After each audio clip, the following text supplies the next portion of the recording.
for today's video. Ako po ang host nyo ngayon.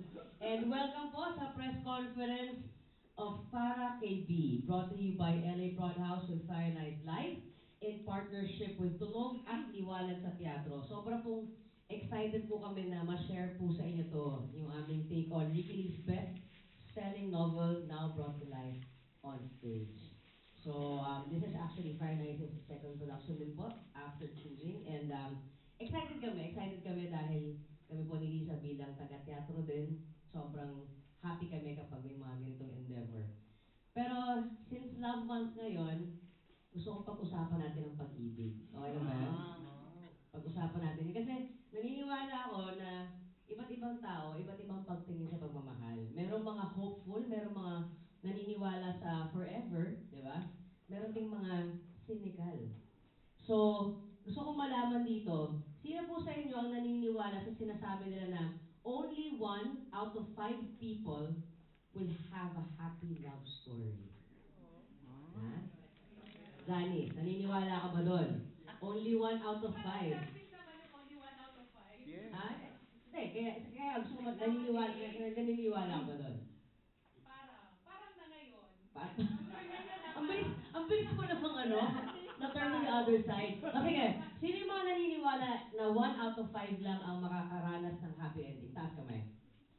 Sige, gusto ko lang malaman. Sige, ito, pinakamalapit sa akin. Bakit ka naniniwala kung only 1 out of 5? Ay, mahirap yung pag-ibig, dalawang tao yung involved eh. kung yung iba nga, yung pag-ibig lang, 3 eh. So, ay, pagtagal. Kasi ang dami. Pero baka mas may more chances of winning kung 3 kayo, no? True. Ito naman gusto ko malaman, sino na po dito nakabasa ng Para Kay B? May nakabasa na po. Matagal na. Matagal na, sige. Gusto ko lang malaman, sino sa 5 bida yung may ending na medyo pinakagulat, nagulat kayo sa ending ng Para Kay B? Sa 5 bida na yun. Do you still remember? Hindi na. So, sa mga hindi po nakakaalala, mamaya. Yung nanay na lesbian. Yung nanay na bakit ka nagulat?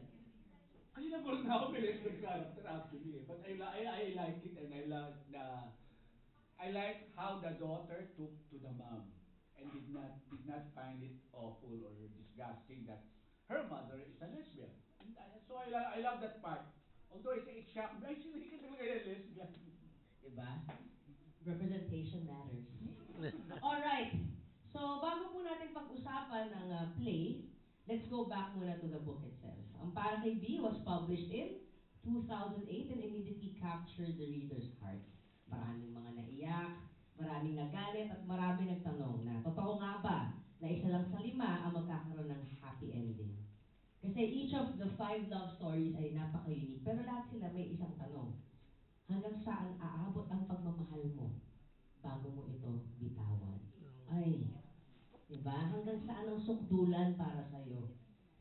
At kung nabasa niyo na po ang libro, sigurado akong meron kayong paboritong character sa kwento. Kaya simulan na po natin. Bago po natin tawagin ang cast, I'd also want to introduce first our producers and the artistic team.